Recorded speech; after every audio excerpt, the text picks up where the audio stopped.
நீங்க கடுமையாக உழைக்கிறீங்க, முழு நேர்மையுடன் முயற்சி செய்றீங்க, வெற்றிக்கு தேவையான எல்லா விதிகளையும் பின்பற்றுறீங்க. ஆனா இலக்கு அருகில் வந்துவிட்டது என்று நினைக்கும் நேரத்தில் அனைத்தும் சிதறிவிடுகிறது. வேலை கிடைக்கப் போகும் நேரத்தில் தவறுகிறது. உருவாகிக் கொண்டிருந்த உறவுகள் உடைந்து போகின்றன. சம்பாதித்த பணம் நீர் போல் கசிந்து போகிறது. நாம் இதை துரதிர்ஷ்டம் என்று சொல்கிறோம். என் நேரம் சரியில்லை என்று கூறுகிறோம். ஆனா நான் உங்களிடம் இது நேரத்தின் தவறு அல்ல என்றால், நீங்க இந்த பூமியில் பிறந்த அந்த கணத்திலேயே நீங்க பூஜ்யத்திலிருந்து தொடங்கவில்லை என்றால், மேற்கத்திய உலகம் ஒவ்வொரு குழந்தையும் எம்டி ஸ்லேட்டாக பிறக்கிறது என்று கற்பிக்கிறது.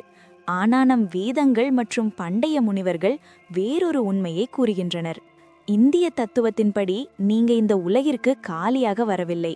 நீங்க ஒரு பெரிய எதிர்மறை இருப்புடன் பிறந்திருக்கிறீங்க. ஆம், நீங்க கடனில் பிறந்தவர்கள். இது வங்கி கடன் அல்ல, உங்க இருப்புக்கும் உங்க மூச்சுக்கும் உங்க உடலுக்கும் மேலான கடன்.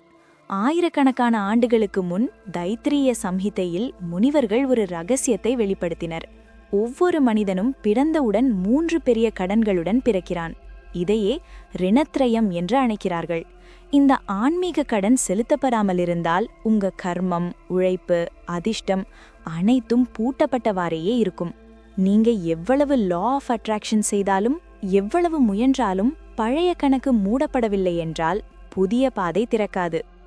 சரி, அந்த 3 கடன்கள் என்ன?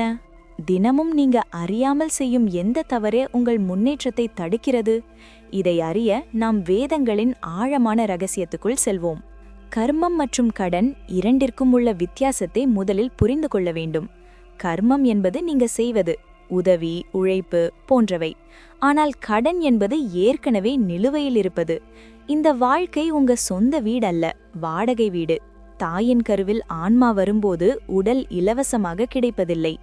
தேவர்கள் மூச்சை தந்தனர், சூரியன் பார்வையை தந்தார், பூமி உணவும் உடலும் தந்தது.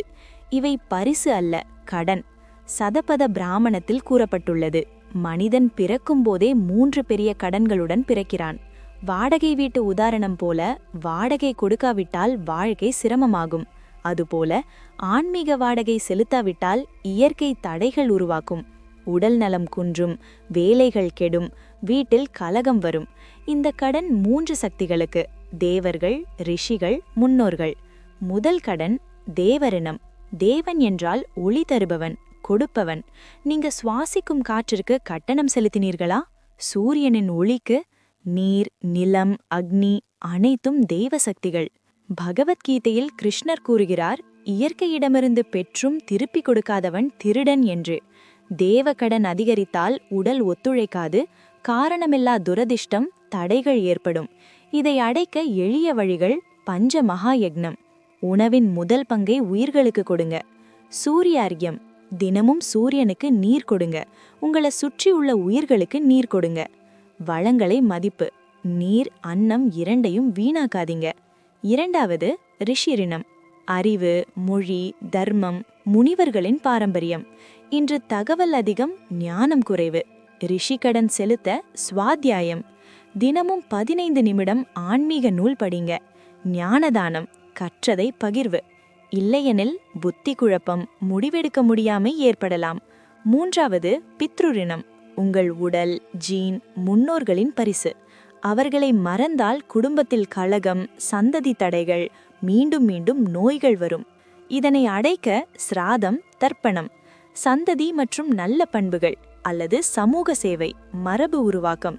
தேவ, ரிஷி, பித்ரு 3 கடன்களும் அடைந்தால் அன்றுணா நிலை, கடனில்லாத நிலை.